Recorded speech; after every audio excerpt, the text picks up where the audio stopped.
You will hear a woman phoning about the shared house she is going to move into. First, you have some time to look at questions 1 to 7.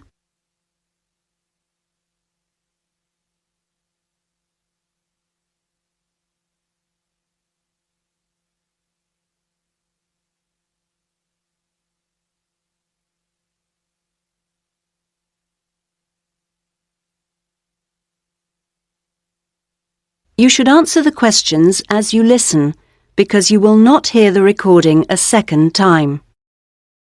Listen carefully to the first part of the conversation and answer questions 1 to 7. Hello? Hello, this is Hilary. I'm calling about the house. I'm moving in next week. Oh yes, Hilary. This is Judith. I met you when you came to look at the house. Yes, I just had a few more questions I wanted to ask. Of course. Well, first, about the rent. I realise I didn't check what it included. Yes, that's important. It includes most things. We don't have to pay extra for heating, for example, just for the telephone, which is fair enough, I suppose. Local taxes are part of the rent, so that's not a worry. That's fine. Then I remember I should have sent my letter of reference to the landlord by now, but I haven't got his address. Yes, you should get that off right away. Address it to Mr. Crawley. He's at 14 King Street. Is that in Exford? Yes. And then you'll need to put the postcode, of course. It's AP12 7QT. Got that, thanks. I also realise I don't know exactly what the house has in the way of equipment. Is there a microwave, for example? There isn't. None of us feels the need. Oh, fine. I'm sure I can do without one too. What about a hairdryer? Maybe you should bring one, if you need one. I'll buy one, yes. And TV? Oh, yes. We've got 2, in fact. Was there anything else? I just wondered if there were any rules. Not really. We share the cleaning, things like that. We do have to be careful about loud music. Yes. So we've agreed that there shouldn't be any loud music after 9, and that we don't play music at all in the living room after 10. Up to 11 in your own room's okay, as long as it's not too noisy. That sounds good. And is there somewhere safe I can keep my bike? That's difficult. To be honest, lots do get stolen round here. We haven't got a garage, so we tend to park ours in the garden so that they're hidden from the street. OK. Now, I hope you like cooking. Yes, I do. Do you all have shared meals? Not very often, actually. But when the weather's good in the summer, we like to have a barbecue together, which we do each Wednesday. We tend to go out at weekends. Sounds fun. Before you hear the rest of the conversation, you have some time to look at questions 8 to 10.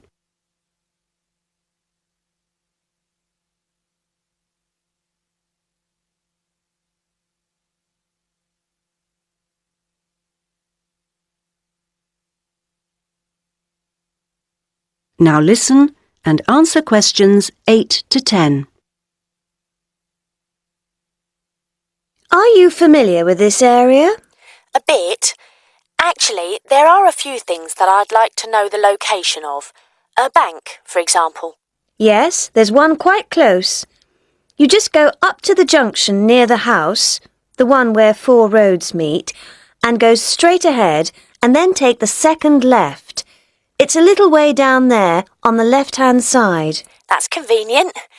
Another thing is that I'd like to check my emails quite often. I was wondering how far away an internet cafe was. Well, there are a couple, actually, but one's much cheaper than the other. The one I use is very handy. You just go up to the big junction and then, well, I go straight ahead and then turn right so that it's on the right-hand side. Fine. And one last thing. Uh-huh. I need to go to the post office quite often. I'm hoping there's one quite close to the house. You're in luck. You'd walk up to the big junction and then, if you want a nice route, take the street that's slightly to the right. Then you'd want the second left, and you'd find it on the right side of the street. Well, it all sounds great. So, we'll see you in a couple of days' time? Yes. OK. Bye. Bye. That is the end of part 1. You now have half a minute to check your answers.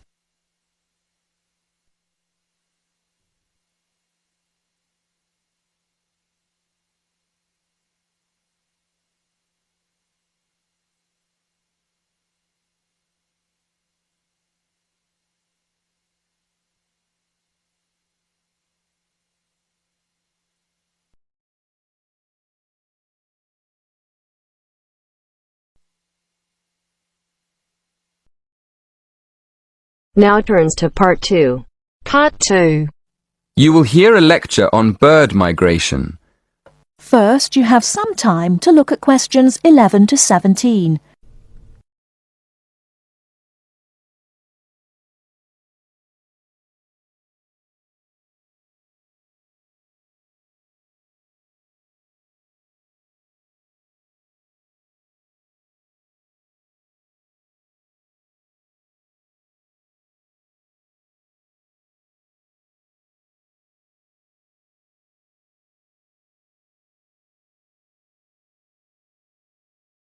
Now, listen carefully and answer questions 11 to 17.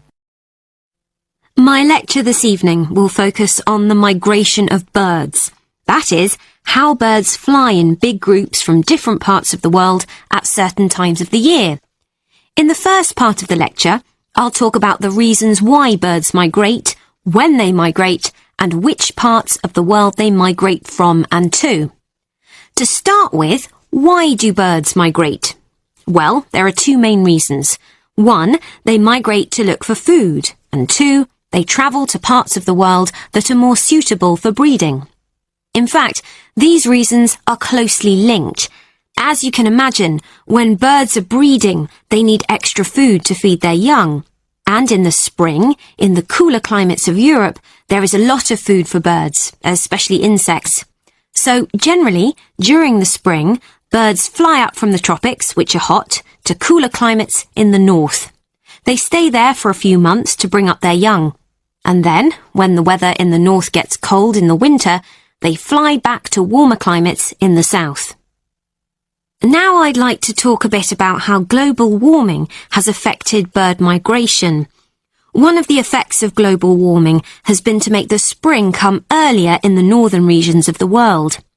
When spring comes early, the plants and insects that birds need to bring up their young are also available earlier.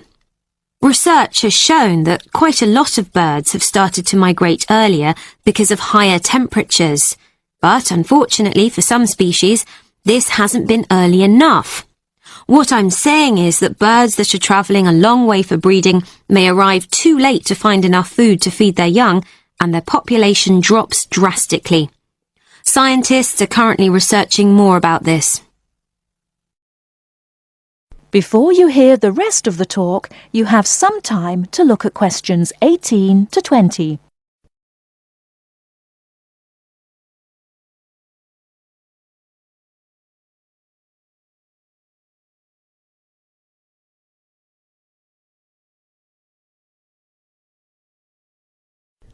Now listen and answer questions 18 to 20. Now, I thought I'd finish by just briefly describing a few different patterns of migration. Migration varies with the type of bird and the area they come from. For example, one kind of migration is partial migration. This means that some birds in a particular species will migrate and others won't. It usually depends on how the weather affects food supplies, and very often happens in the tropics. In another migratory pattern, a bird called an Arctic tern migrates the whole length of the globe, from the North Pole to the south.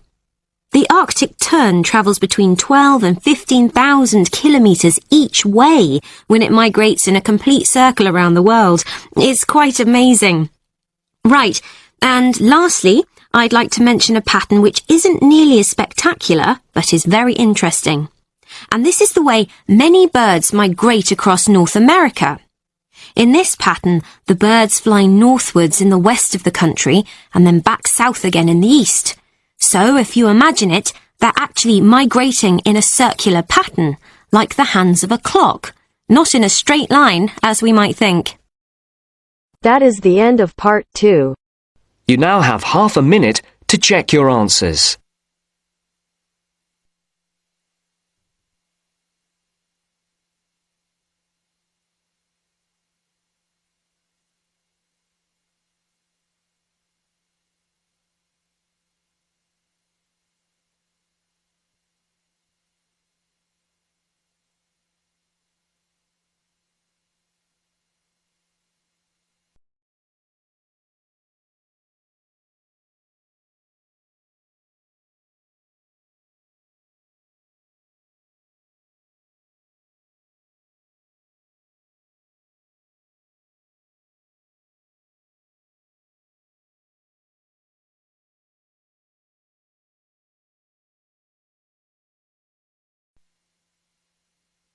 Now turns to part 3. Part 3. You will now listen to a talk on bicycles. First, you have some time to look at questions 21 to 25.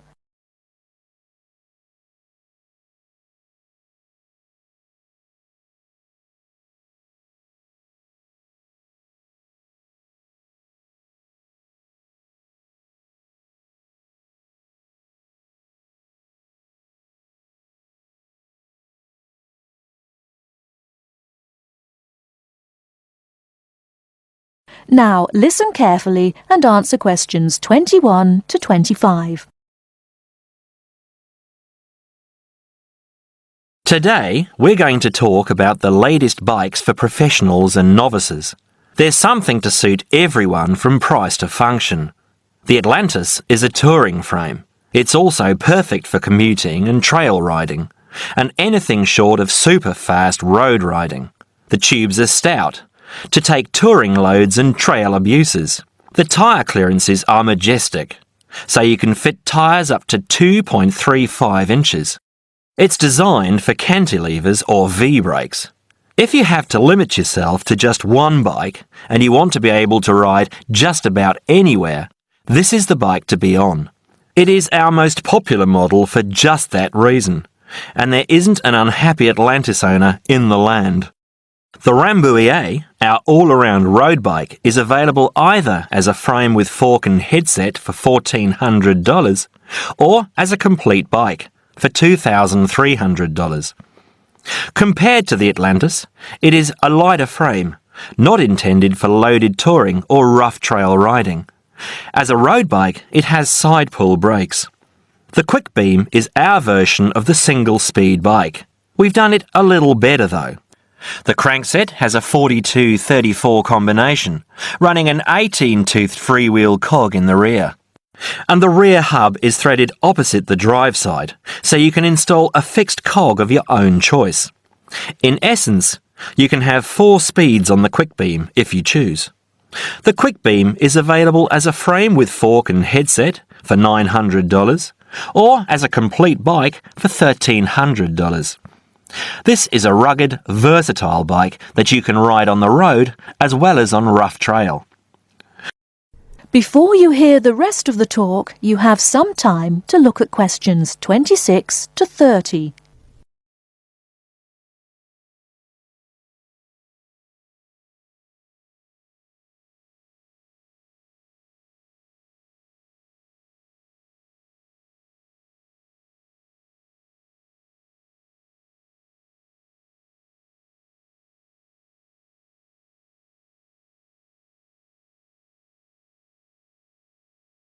Now listen and answer questions 26 to 30.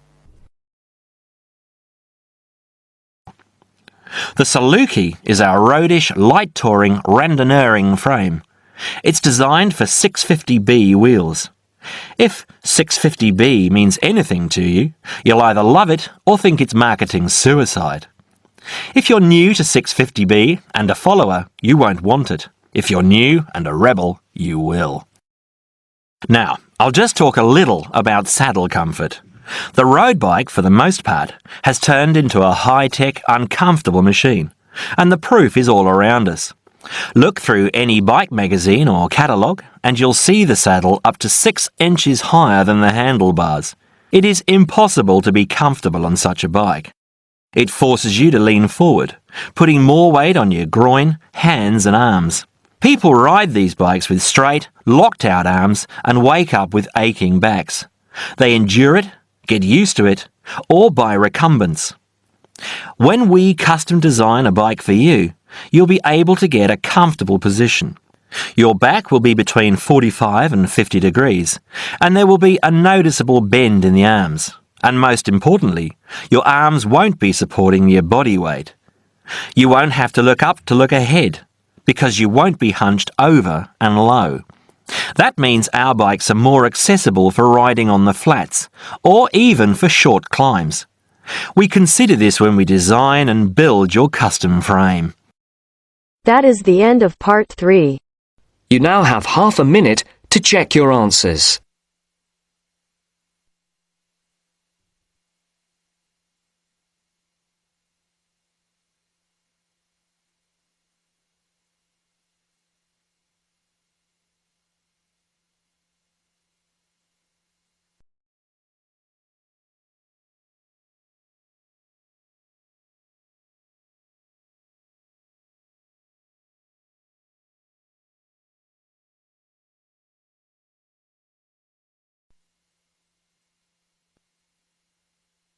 Now turns to part 4. Part 4. You will hear a lecturer in education talking about some experiments done in the USA to investigate the effects of reducing class sizes. First, you have some time to look at questions 31 to 40 on pages 71 and 72.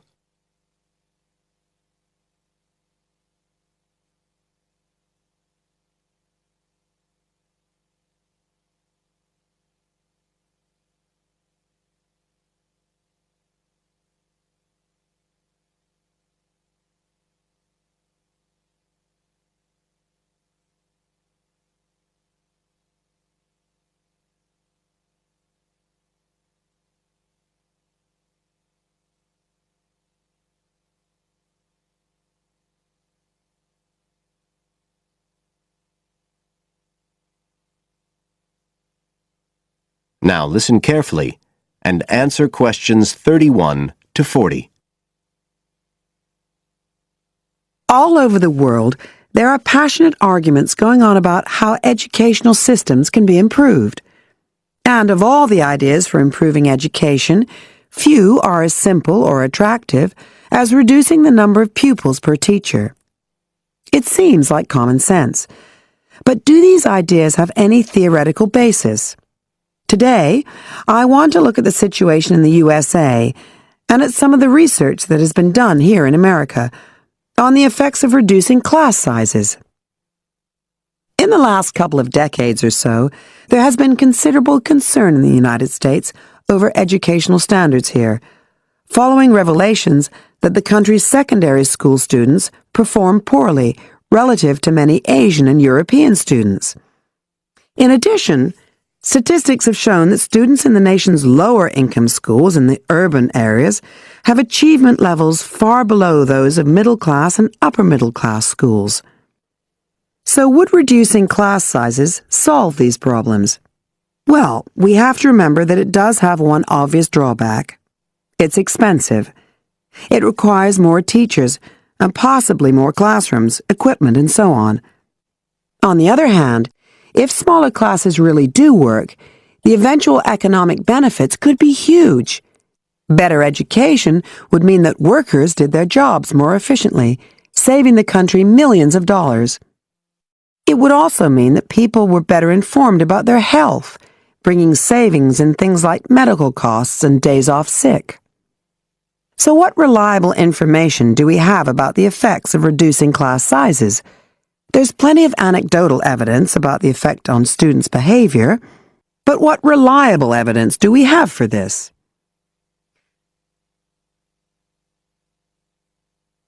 Let's have a look at 3 research projects that have been carried out in the USA in the last couple of decades or so. The first study I'm going to look at took place in the state of Tennessee in the late 1980s. It involved some 70 schools. In its first year, about 6,400 students were involved, and by the end of the study, 4 years later, the total number involved had grown to 12,000.